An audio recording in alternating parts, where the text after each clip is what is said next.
जय हिंद साथियों। ये है चैप्टर वाइज प्रैक्टिस की आज दूसरी क्लास। इससे पहले हम वर्णमाला क्लास देख चुके हैं और ये यूपीएसआई के लिए बहुत महत्वपूर्ण है क्योंकि इसमें सभी प्रीवियस क्वेश्चन हैं। क्योंकि यूपी पुलिस का जो एग्ज़ाम हुआ था उसमें एक बात देखने को मिला कि उसमें जितने भी क्वेश्चन थे हिंदी के या फिर किसी भी सब्जेक्ट के, सिर्फ प्रीवियस ईयर क्वेश्चन डाल दिए गए थे। खास करके हिंदी के। हिंदी में जैसे यहाँ पे एक क्वेश्चन है, दिखाते हैं आप लोगों को। ये हर्ष, शोक, घृणा, आश्चर्य जैसे भावों को व्यक्त करने के लिए चिन्ह का प्रयोग किया जाता है। ये पूछा गया था 30 अगस्त के सेकेंड शिफ्ट में और पूछा गया है कब क्वेश्चन है? स्टेनोग्राफर का क्वेश्चन 2021 में पूछा गया है। तो वही हम देखें कि एकदम सेम टू सेम एज बिना ऑप्शन को चेंज किए क्वेश्चन डाल दिया गया था हिंदी के। तो अगर आप लोग यूपीएसआई की तैयारी कर रहे हैं तो मैं तो यही कहना चाहूँगा कि अगर हिंदी के लिए तैयारी करना है तो आप लोग अगर 10 सालों के प्रीवियस क्वेश्चन किसी भी एग्ज़ाम कोई भी एग्ज़ाम हो अगर लगा लेते हैं तो 60% तैयारी तो आपको एज इट इज़ मिल जाएगी। ठीक, तो ये सभी प्रीवियस क्वेश्चन है। इस सीरीज जो स्टार्ट की गई है इसमें सिर्फ प्रीवियस क्वेश्चन है। तो चलिए देखते हैं मेरा टाइम को वेस्ट करते हुए। और अगर आप लोग कोई भी एग्ज़ाम तैयारी कर रहे हैं, एसएससी, जीडी या फिर यूपी पुलिस, यूपीएसआई, कोई भी, अगर उसमें अगर आप लोगों का सिलेबस सेम है तो उस सिलेबस को किसी भी एग्ज़ाम में, जो सिलेबस किसी भी एग्ज़ाम पूछा जा रहा है तो कोई भी एग्ज़ाम हो उसको बस क्वेश्चन लगा लीजिए। ठीक, प्रीवियस क्वेश्चन अनिवार्य है। कोई भी एग्ज़ाम हो आप प्रीवियस क्वेश्चन लगाइए ही लगाइए, भले से वो आपका एग्ज़ाम ना हो, लेकिन अगर सिलेबस सेम है तो आप लगाइए, क्योंकि आपको उससे एक आइडिया मिलेगा कि क्वेश्चन हाँ कैसे पूछे जाते हैं एग्ज़ाम में। ठीक, तो जैसे यहाँ पे क्वेश्चन की बात करेंगे। जैसे यहाँ पहला क्वेश्चन है, कोष्ठांकित विराम चिन्ह का नाम क्या है? तो इसका नाम अर्धविराम है और ये पूछा गया क्वेश्चन है। हम बस यहाँ पे लिखे नहीं, लेकिन ये सभी प्रीवियस क्वेश्चन है, किसी न किसी एग्जाम में पूछे गए हैं। तो कोष्ठांकित विराम चिन्ह का नाम क्या है? अर्धविराम। अगला क्वेश्चन, दो समानार्थी शब्दों की पुनरुक्ति के बीच किस विराम चिन्ह का प्रयोग किया जाता है? दो समानार्थी शब्दों के बीच, तो योजक चिन्ह का। अगला क्वेश्चन, बराबर विराम चिन्ह प्रयुक्त होता है, बराबर जो इक्वल टू होता है, विराम चिन्ह प्रयुक्त होता है किसके लिए? तुल्यता सूचक के लिए। अगला क्वेश्चन,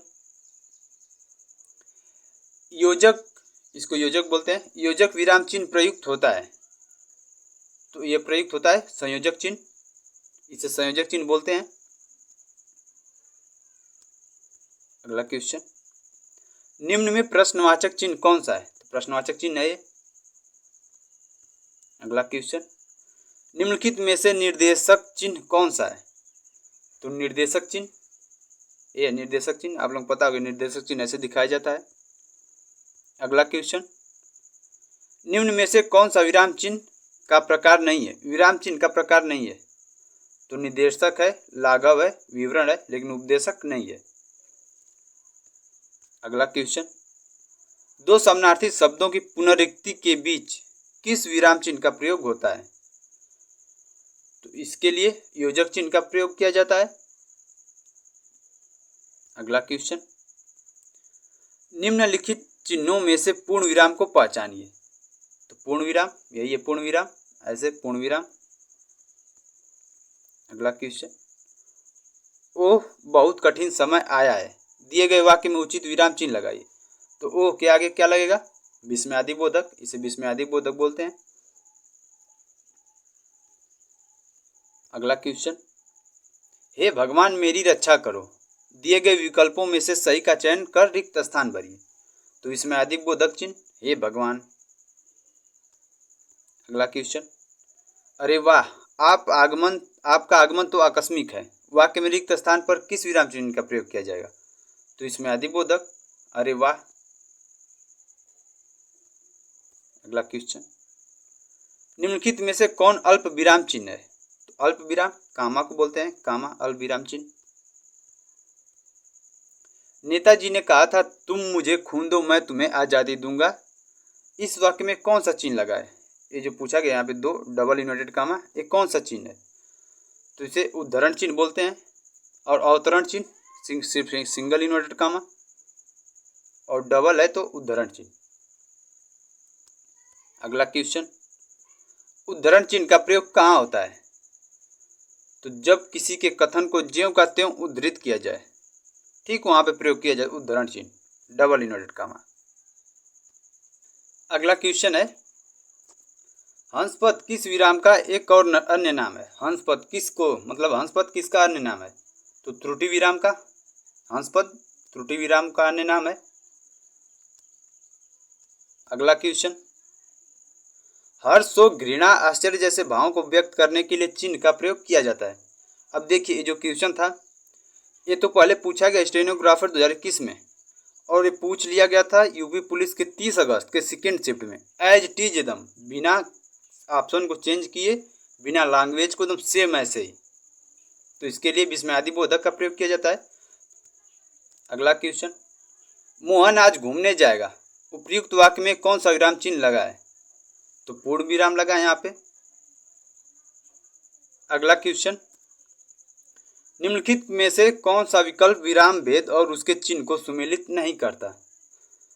तो देखिए यहाँ पे मिलाना किसका चिन्ह सही है?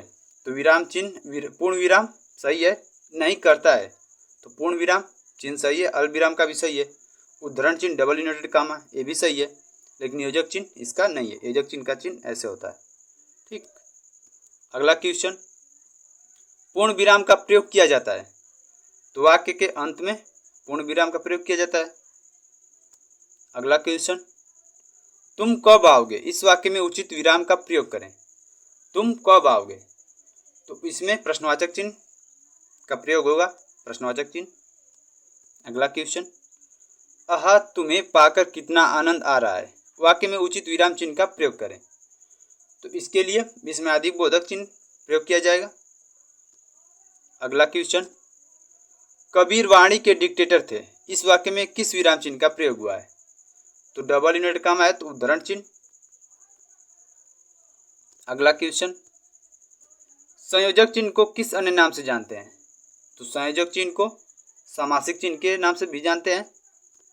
अगला क्वेश्चन, भूल सुधारने अथवा शब्द में किसी त्रुटि को सही दिखाने के लिए किस कोष्ठक का प्रयोग किया जाता है? तो वर्गाकार कोष्ठक का। भूल सुधारने अथवा शब्द में किसी त्रुटि को सही दिखाने के लिए तो वर्गाकार कोष्ठक, इसे वर्गाकार बोलते हैं।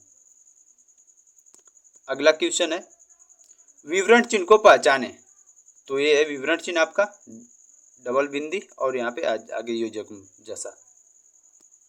अगला क्वेश्चन है, देखिए यूपीएससी 2017 में पूछा गया क्वेश्चन है, काक पद का उपयोग कब होता है? अब देखिए, अब काक पद मालूम ही नहीं है क्या होता है, लेकिन पूछ दिया गया यूपीएससी 2017 क्वेश्चन में, तो अगर आप लोग पढ़े रहेंगे तो क्या पता एग्जाम में अगर आ गया तो सही हो जाएगा।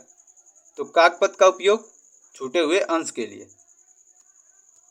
छूटे हुए अंश के लिए। तो इसी के साथ ये था हम लोग का लास्ट क्वेश्चन विराम चिन्ह का। तो ये सीरीज आप लोग जरूर फॉलो कर लें, क्योंकि ये सभी प्रीवियस क्वेश्चन है। तो आप लोग हम बार बार यही बात कहेंगे कि अगर आप किसी भी एग्जाम की तैयारी कर रहे हैं तो आप पहले सिलेबस ख़त्म करिए, उसके बाद जहाँ से भी किसी भी एग्जाम का कोई भी प्रीवियस क्वेश्चन बस लगाइए, प्रीवियस क्वेश्चन बस, उसके बाद आप लोग तैयारी कंप्लीट है, फिर आप लोगों को सिलेक्शन से कोई नहीं रोक सकता, ठीक। तो इसी के साथ वीडियो समाप्त करेंगे। अगर आप लोगों की सीरीज अगर अच्छी लगे तो ज़रूर लाइक करें और चैनल को सब्सक्राइब कर लें।